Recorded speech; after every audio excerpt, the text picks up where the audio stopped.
We all know that Akira Toriyama's epic series Dragon Ball was influenced by the old tale Journey to the West, but have you ever wondered where the concept of the Dragon Balls was inspired from? Well, although Toriyama wanted to have a concept where Goku and his friends could go on an adventure, he needed to create a point of motive. In an interview, when asked where the idea came from, he just simply replied saying he wanted a game-like component of them gathering something and receiving a reward. He ended up deciding on creating the wish-granting balls to make a sense of pursuit.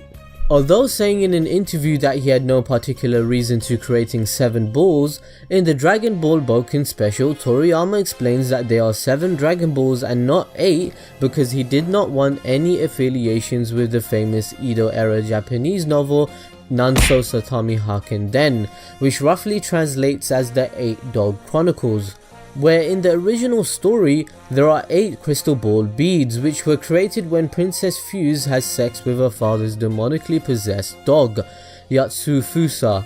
Just let that sink in for a while. The 8 crystal balls went into a sky and scattered across different areas of the region, similar to how the Dragon Balls disperse after the wishes are granted. But in the case, the balls later became spirits of human children. Well, actually, there were some sort of human-dog hybrid warriors. There is actually an anime around the novel, so you can check it out. But hey, that's not all. Dragon Ball's conception was also roughly inspired from Toriyama's prior work. After the completion of Dr. Slump, one of Toriyama's greatest hits, his editor Kazuhiko Hashirama advised him to draw a kung fu manga, fully knowing the love Toriyama had for martial arts. This produced Dragon Boy, Toriyama's one-shot manga, which bears a lot of similarities to his following hit series we all know and love today. Dragon Boy, even though it has nothing to do with Dragon Ball, is considered as the precursor of Dragon Ball.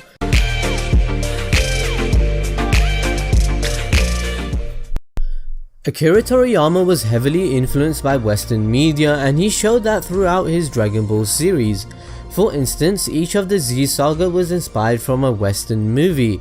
The Saiyan Saga was inspired from Superman 2. Nappa, Vegeta and Raditz' arrival on Earth parallels the Kryptonian Zod, Ursa and Non's arrival. Goku's origin is also quite similar to Superman's.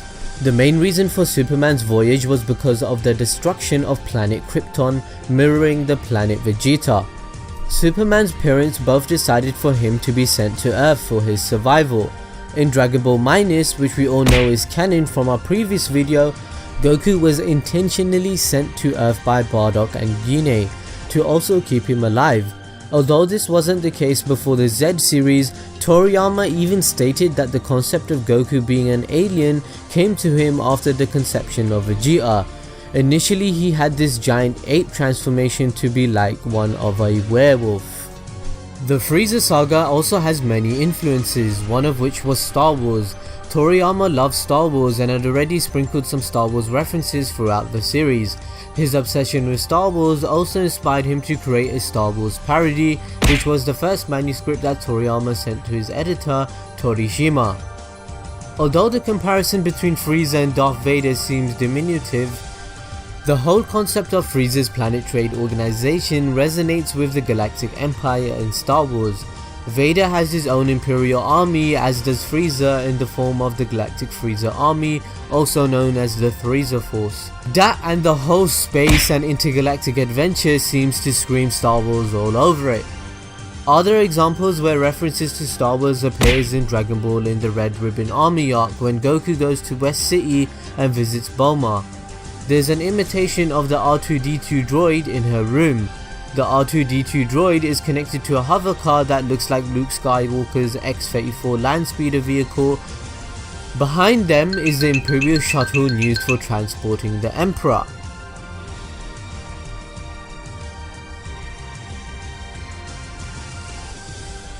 Furthermore, you might be wondering what influenced the Android and Cell saga. Well, if the time travel and robots didn't make this obvious, it was inspired by the Terminator franchise. Trunks could be seen as John Connor in some way, traveling back in time to give some warning of a dystopian future governed by androids. Even Android 16's skeleton structure mimics the Terminator frame.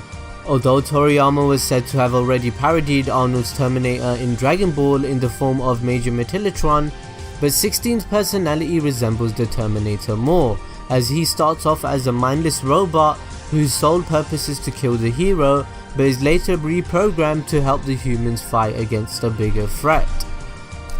The Boo saga had some Disney spoofs, with it's quite apparent with the antagonist names Bobbidi, Bibbidi and Boo. If you guys know more, list them in the comment section below.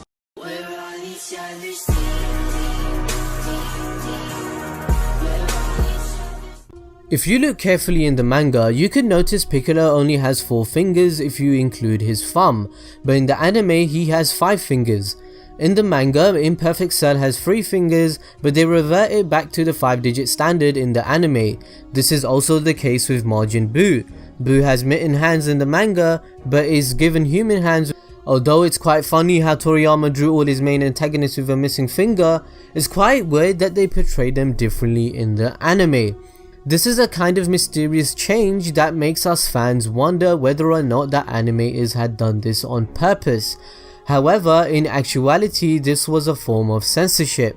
Japan has a strict discriminating policy against any simulated characters missing a finger.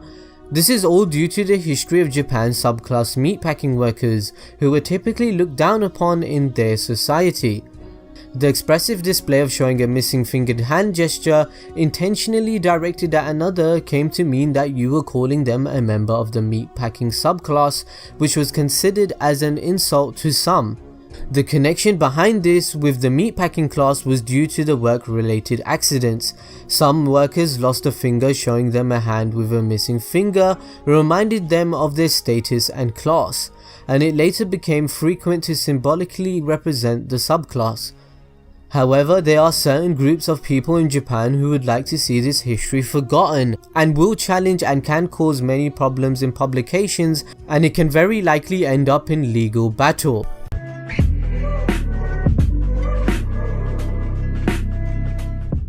We all know that Toriyama is known to be forgetful. For instance, there's the fact that Toriyama forgot that there was a Super Saiyan 2 form. In his mind it jumped straight from 1 to 3. He forgot that Saiyans have tails, and then he also forgot about Android 18's hair, which was blonde instead of purple, and he even thought he had forgotten Launch, but in reality he didn't. Toriyama stated that he had believed he had forgotten her for the majority of the end of the Dragon Ball section of the manga during the 23rd Budokai. But in the Saiyan saga, he had given Krillin a brief bit of dialogue stating that Launch had been off chasing Tien for years, and that's why she had been gone. However, Toriyama had forgot that Launch had appeared right up to the very end of the 23rd Budokai, meaning that she had been absent in the manga for a grand total of 2 chapters before he gave Krillin that dialogue. To put it in perspective, Tien and Yamcha had been absent for essentially the exact same length of time that she had been in Dragon Ball. After that though, Toriyama did draw her in one of the Saiyan saga cover pages, and he did actually intend for her to be the one shown offering ki to Goku's Genkidama during the battle with Buu, but he instead opted to have 17 there instead while retaining her dialogue. Well, either way, we give Akira Toriyama a lot of hard time and flack for his poor memory, but in an interview Toriyama actually said he doesn't write any notes and he actually doesn't mind forgetting things. In his own words, he said, "If I don't forget stuff, new ideas won't come to my mind." But you have to give the man some credit. Toriyama is a hard-working mangaka. In another interview, he said, "There was a time where I slept only 20 minutes over the span of 6 days, recalling the days how it was like he was going to die during the peak period of Dragon Ball."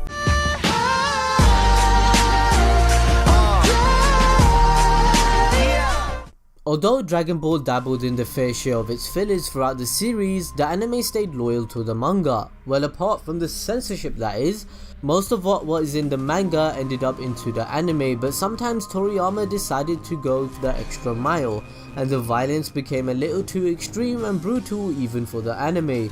For instance, in the Android arc of the manga, the first appearance of Dr. Gero was cut out from the anime as Dr. Gero stops in the middle of traffic and straight up squeezes the neck of his body. Even though there are a couple of brutal moments in Dragon Ball with Krillin getting rammed and impaled by Frieza's horn, or Yamcha getting penetrated by Dr. Gero's hands, or Videl being beaten bloody by Spopovich, But seriously, in the manga is sometimes taken too far, as the level of detail Toriyama put in is literally eye-popping. Even the level of sexuality had to be censored. Bulma, being only 16, is shown partially naked numerous times in the manga, where they later became altered or concealed altogether in the anime. Yet after the manga had been censored at some places, the anime also went through further censorship when aired and dubbed in different countries, from Mr. Popo's Color to further censorship any sexual references. But even death, hell, blood and tears are even censored in some dubs.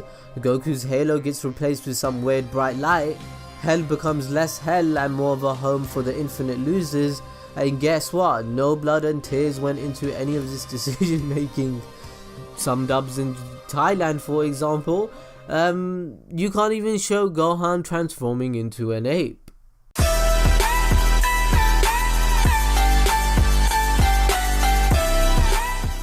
Shenron. Funny enough, the series is called Dragon Ball, but not much is known about the conception of the dragon Shenron. Well, Shenron, or Shenlong pronounced in the manga, is named after the spiritual dragon of the same name in Chinese mythology. The dragon is known for being a weather entity as the master of storms and the bringer of rain, which was an inspiration for the weather to be portrayed the way it is in Dragon Ball. Shenron is often shown with azuri or green coloured scales and is said to be 5-clawed imperial dragon, and unlike the western portrayal of dragons, he possesses no large wings on his back. Toriyama's illustration of Shenron's original design changed over the course of Dragon Ball's timeline, as his underside changed from green to a more yellowish colour. However, Toriyama's first conception of Shenron was in Dragon Boy. Well, you might say it wasn't really Shenron, but more like a prototype. The Dragon Ball in Dragon Boy produces mini dragons when hit with an energy blast. The dragons were actually rather useless when Tanton, the protagonist, summoned them. Another fun fact about Shenron is that he cannot defeat or kill someone whose own power exceeds his creator, Kami or Dende. This is shown when he is actually killed in Dragon Ball. Well, although he is known as the Eternal Dragon, King Piccolo kills him after he granted his wish for eternal youth. So in Shenron's case, eternal suggests he is timeless when it comes to age, but he still can be killed, which is a contrast that is quite funny, as he is unable to restore life to those who have died because of old age, but he can restore a person's youth, heal any sickness and revive the dead from any other natural deaths, although terms and conditions applies depending on the creator's power. Also, at one point there was some fan speculation that Shenron lived within the Dragon Balls, or his energy returned to the stone sculpture which he was created from. Even though Shenron returning to the stone model makes a lot of sense, according to the back of the Saga of Goku box set, Shenron resides in the fiery center of the Earth's core. Some other features Shenron had in Toriyama's artwork was in Dr. Slump, where Shenron granted a wish for a tractor on behalf of the Penguin Village. Arale is also seen holding Shenron and tying him up as a gag.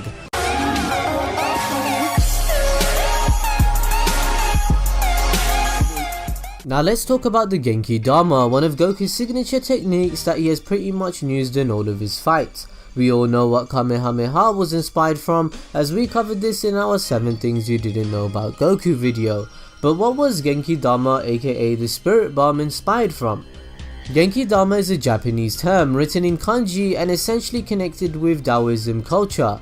Genki, although normally used to ask how one is doing in Japanese, is actually means origin key or energy. In Taoism culture, one of the ideologies spoken of its very origin of all matter in the most macrocosm realm is our Genki. Genki is composed of the very characteristics of the universe and is virtues and pure, which is possibly why in Dragon Ball Z, Goku states that only good people can use the Spirit Bomb. Chinese Taoism culture does not distinguish between organic and inorganic, alive or dead. All matter is both simultaneously a living and dying, and all matter is composed of the same submolecular components. Therefore, people, ghosts, gods, demons, trees, rivers, mountains, fish, planets and stars all have Genki. As we see in Dragon Ball Z when Goku is channeling energy for the Spirit Bomb, Genki is being given from various trees, living creatures and other life forms. Dama is the Japanese character representing the connection between heaven and earth. However, more commonly, Dama can mean ball or sphere. In this case, it's usually pronounced Tama. So technically, the Genkidama is a ball of origin ki comprised of the essence of heaven and earth. Even the heaven and earth stance Goku poses to gather the pure ki originated from Taoism and Buddhist exercises. Goku connects his mind with living and non-living beings with a certain amount of space and collects their energy. As Goku's cultivation level rises, his mind becomes increasingly expansive with each level of ascension. His sphere of influence expands, reaching so far that he connects with beings on other planets and even in other dimensions. When the energy from his type of Genkidama is gathered, it tends to exhaust the people or animals that the Genki is drawn from. To point this out, North Kai tells Vegeta, who is instructing the Earthlings to give Goku their Genki, that if he takes that Genki again from them, they will die. This correlates with the idea that Genki is the very core of our essence. Taoism believes that if your human essence is drawn out or stolen, your life will be shortened. If it is eliminated, it will cause immediate death. Anyway guys, I hope you enjoyed the video, and you know what, we're really working hard here. I hope you press the like button and you share this with your friends that you know may enjoy this video. Please subscribe and press the like and spread the word. Plus updated if you follow us on Twitter, as I'm tweeting quite a bit on there. Thanks for you guys' support, and let me know what blew your mind the most.